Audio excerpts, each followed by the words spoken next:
নমস্কার।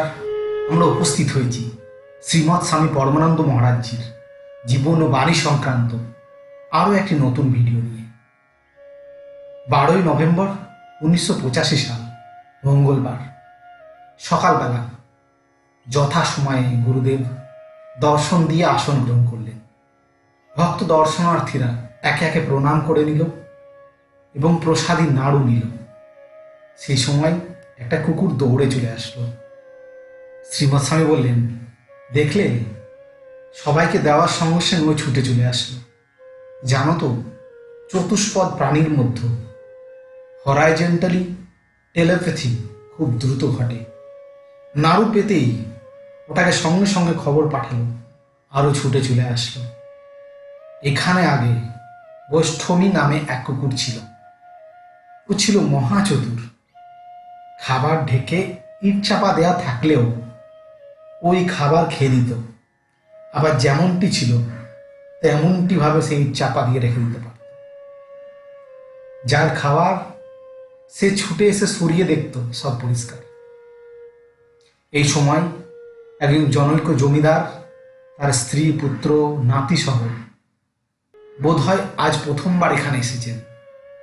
উনি এ যাবৎ মালা নিয়ে জপ করতেন। এখন কেউ একজন তাকে মালা ব্যবহারে নিষেধ করেছেন। সেটাই তিনি বলছিলেন কেমন করে এবং কতবার জপ করতে হয়। এই সমস্ত তিনি বিশদভাবে জানার জন্য গুরু মহারাজের কাছে এসেছেন। দেখিয়ে বললেন, শ্রীমৎ স্বামী সেই জমিদারের উদ্দেশ্যে বললেন, মালাটি গঙ্গায় ফেলে দিন। যদি দামি হয় বলে ফেলে দিতে মায়া হয়, তবে একটি পেরেকে পুঁততে তাকে দেওয়ালে টাঙিয়ে রাখুন। সারাদিন যে কত কথা বলেন, তা কি গুনে গুনে বলেন? ভগবানের নামের সময় যত গুণাগুন্তির হিসেব, সেটা কেন? কবির কি বলেছেন জানেন?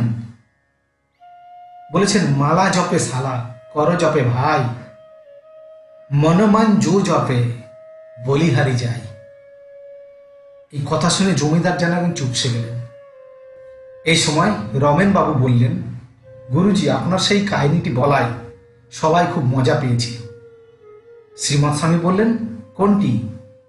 রমেন বাবু বললেন, ওই বৈষ্ণবের অহিংসার নমুনা। শ্রীমৎ স্বামী বললেন, কি বলতো? রমেন বাবু বলতে শুরু করলেন, এক বৈষ্ণব পরিবারে এক চোর ধরা পড়েছে।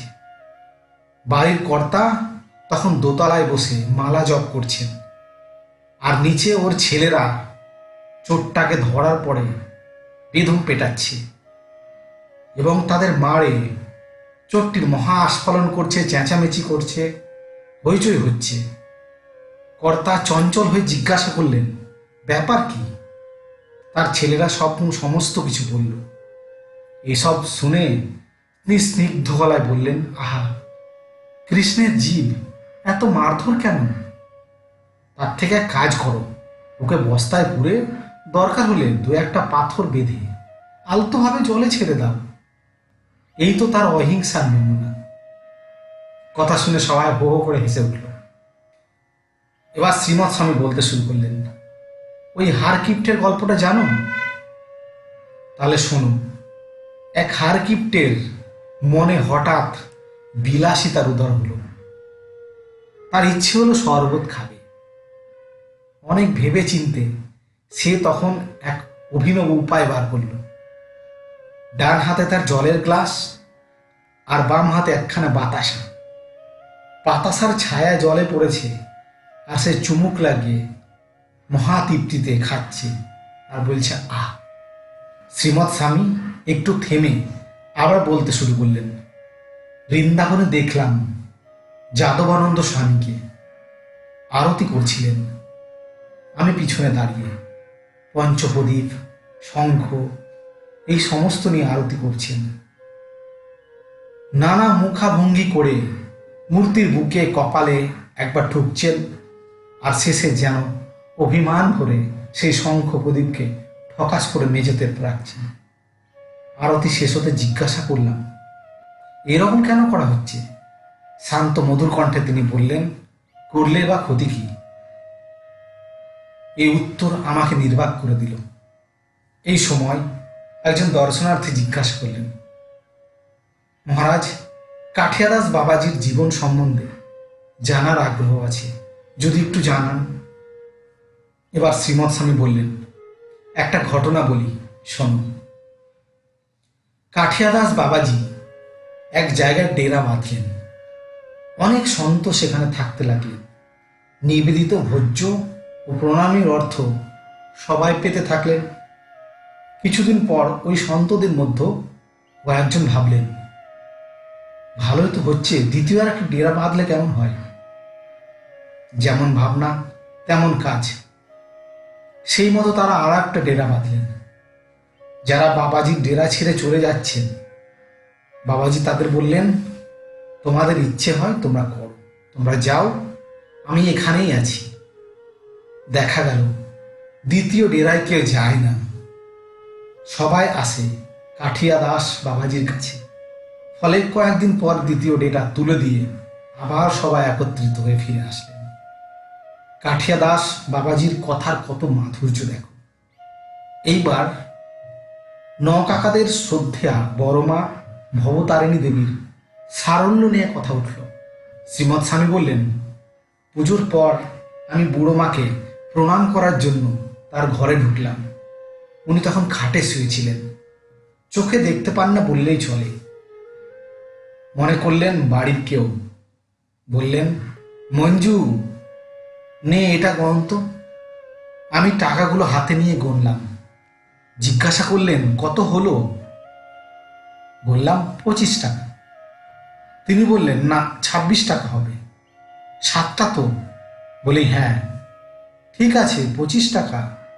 5 টাকার 4খানা, 2 টাকার 2খানা এবং 1 টাকার 1খানা, মোট 7খানা নোট।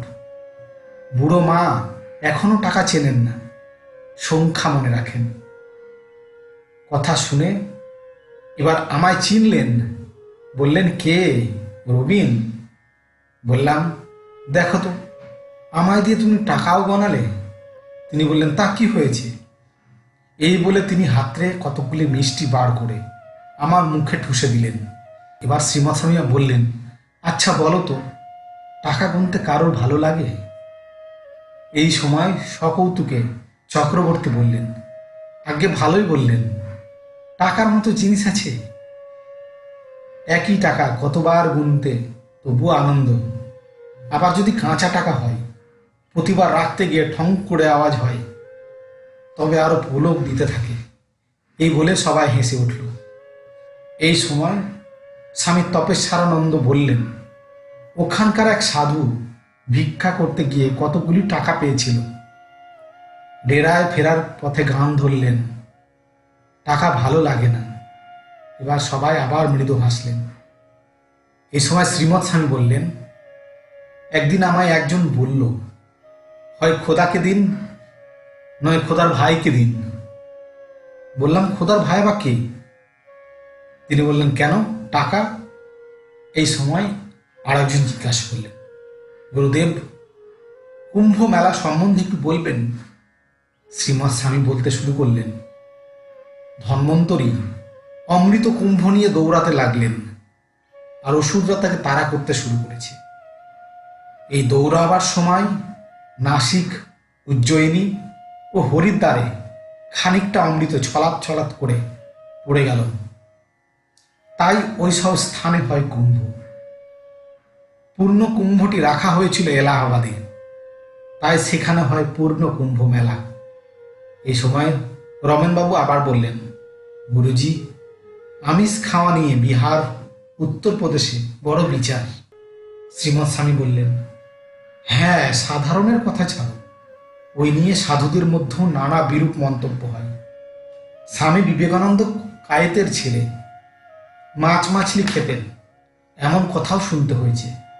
একবার এক সাধুর আশ্রমে ওই কথা উঠলে আমি বললাম, স্বামীজি তো মাছ মাংস খেয়ে অমৃত বর্ষণ করেছেন, আর অন্যরা কি করেছে? শাকাহারী হয়ে প্রচুর বিষ্ঠা ত্যাগ করা ছাড়া আর কি করেছে? আহারই যদি সবকিছু, তবে আশ্রমের সামনে কেন লেখা থাকে সত্যং বাদ ধর্মং চর, সেটা মুছে দিয়ে ফল খাও মাছলি ছোড় দো এটা লিখে দিলেই তো হয়। এই বলে একটু থেমে শ্রীমৎ স্বামী আবার বললেন, দেখো ভাল্লুক হচ্ছে নিরামিষহারী, কিন্তু কি হিংস্র জানো তো। হিটলার ছিলেন পরম বৈষ্ণব, সে অন্য ইউরোপিয়ানদের বলতো সবাহারী, অথচ হিটলারের মতো নৃশংস কর্ম পৃথিবীতে আর কে করেছে। এই বলে শ্রীমৎ স্বামী থামলেন। এবার একজন দর্শনার্থী জিজ্ঞাসা করলেন, বাবা ভূত কি করে শরীর নেয়? শ্রীমৎ স্বামী বললেন, উদ্ভিদ বা অন্য প্রাণী থেকে অ্যাক্টোপ্লাজমা নিয়ে প্রেতেরা শরীর নেয়। যার শরীর থেকে বারবার এই প্লাজমা গ্রহণ করে তার অবস্থা কাহিল হয়ে পড়ে। এই সময় আরেকজন জিজ্ঞাসা করলেন, বাবা প্রারব্ধে কি ভুগতেই হয়? শ্রীমৎ স্বামী বললেন, হ্যাঁ বাবা। জানো তো রামানন্দ অবধূতজিকে 8 জন দুর্বৃত্ত একবার ছোড়া মেরে তার গুহার এক সিন্ধুকের মতো ছিল অংশ, তার মধ্যে ঢুকিয়ে রেখে দিয়েছিল। মস্ত শরীরটাকে ঠেসে ঠুসে ঢোকাতে হয়েছিল। এক ব্রহ্মচারী রোজ অবধূতজির জন্য দুধ নিয়ে যেত। গুহার কাছে গিয়ে ওম উচ্চারণ করলে সাড়া দিত। সেই দিন কিন্তু ব্রহ্মচারী কোনো সাড়া পেল না। রামানন্দজি যেখানে বসেছিলেন সেখানে গিয়ে দেখল রক্ত বয়ে গেছে। ভাবলো গুরুজিকে নিশ্চয় বাগে নিয়ে গেছে। ওই দুর্ভাবনা নিয়ে সে ফিরে গেল। কিছু বাদে অপর এক সাধু এসে ওম বলতেই প্রত্যুত্তরে ক্ষীণ ওম শব্দ শোনা গেল। এই ওম ধ্বনির অনুসরণ করে উনি সিন্ধুকের কাছে পৌঁছালেন এবং অতি কষ্টে অবধূতজিকে তা থেকে বার করলেন। রামানন্দজি পরে আমায় বলেছিলেন যে ওই 8 জনকে তিনি পূর্ব কোনো জন্মে তাদেরকে হত্যা করেছিলেন। শ্রীগুরুর কৃপায় এই জন্মে ওরা একসাথে এসে তাকে অস্ত্রাঘাত করল। তা না হলে 8 জনের প্রত্যেকে হয়তো আলাদা আলাদা ভাবে এক এক জীবনে এসে তাকে ছোড়া মেরে দিত। 8 জন্মের ভোগ এক জন্মেই হয়ে গেল। এই বলে শ্রীমৎ স্বামী পরমানন্দ মহারাজ থামলেন। ভিডিওটি আজকের মতো আমরা এখানে শেষ করছি। যদি ভিডিওটি ভালো লেগে থাকে ভিডিওটি অবশ্যই লাইক করুন এবং এখনো যদি চ্যানেলটি সাবস্ক্রাইব না করে থাকেন তবে অবশ্যই চ্যানেলটি সাবস্ক্রাইব করুন এবং প্রচুরভাবে শেয়ার করুন এবং পাশে থাকা যে বেল আইকনটি সেটি ক্লিক করুন, ফলে যে কোনো ভিডিওর নোটিফিকেশন সবার প্রথমে আপনার কাছে পৌঁছে যাবে। ধন্যবাদ।